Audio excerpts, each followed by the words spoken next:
What I like about what these guys are doing at the slacklining, I mean, you can study about meditation and transcendent experiences. You can even practice it at home or in a monastery in the mountains. But what these guys are doing is they're living the transcendent meditative experience, and I find that exciting.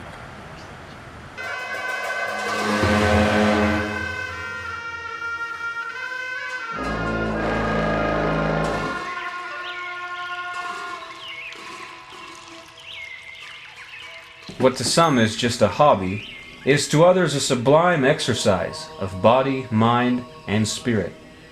The concentration required to perform such feats helps these practitioners transport themselves to higher planes of existence, closer to nirvana.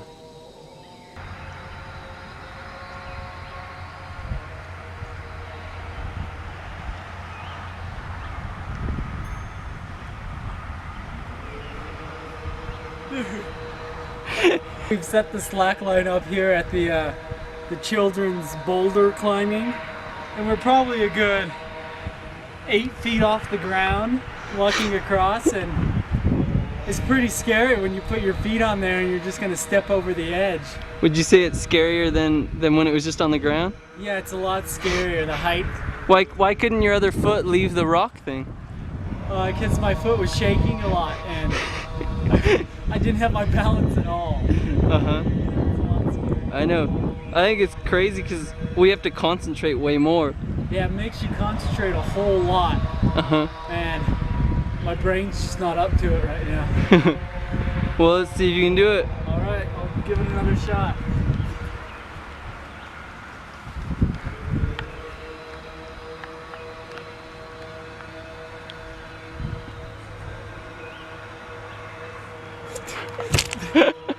Slacklining isn't just, it's not a hobby, it's more like a way of life.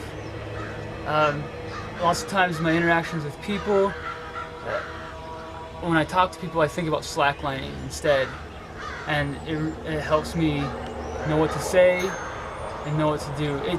It gives me balance everywhere, and I don't know, I didn't do that from all my life. When I first started slacklining, I would fall a lot, and I'd also get beat up a lot by people I talked to. But then the more I slacklined, the less that people would get mad at me when I talked to them.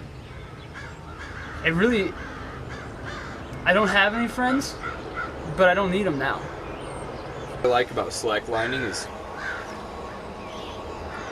a lot of times I'm not very good at it, but if I push other things out of my life and focus on the line, then I'm still not very good at it, but it helps me think clearer. One time before I went up slacklining, I drank like a gallon of water. Now it wasn't until the end of the day that I realized I didn't pee all day. Now I don't know how much the human bladder can hold, but you do the math.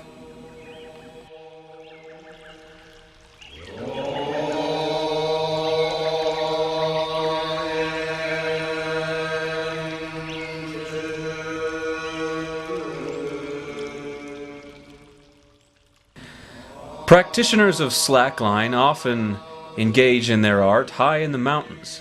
There they can be close to nature, but also high above the concerns of worldly life. Before I started slacklining, I was 40 pounds heavier. I started slacklining, and a week later, I'd lost 35 pounds. It took about a month for me to lose the extra 5 to where I am now. But I think something else that has to do with it is that I don't eat while I'm slacklining. And when you don't eat, you don't gain weight. Why don't you feel the need to eat? Really, everything else besides being on the line is secondary. Even sustaining my own life. The only way to achieve enlightenment is to sit down, get your legs in some weird position behind your head. But to me, that's not real. We have legs. And if we are not using all of our body to achieve this enlightenment, are we really achieving it?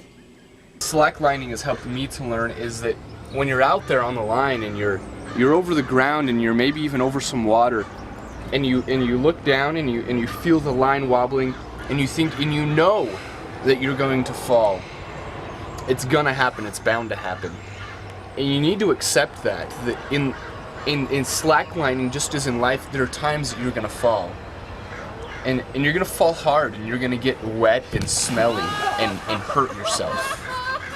But you just need to accept that fact that you're gonna fall, and learn to live with that and accept it, and continually strive to stay on the line and not fall.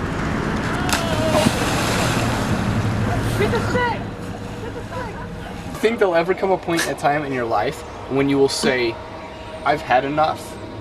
I'm filled. I'm done slacklining." Actually, the complete inverse of that. The only thing I can see is that I might come to the point where I'm actually done being on the ground. I'm completely done with everything but slacklining, and I'll just try and live on that line.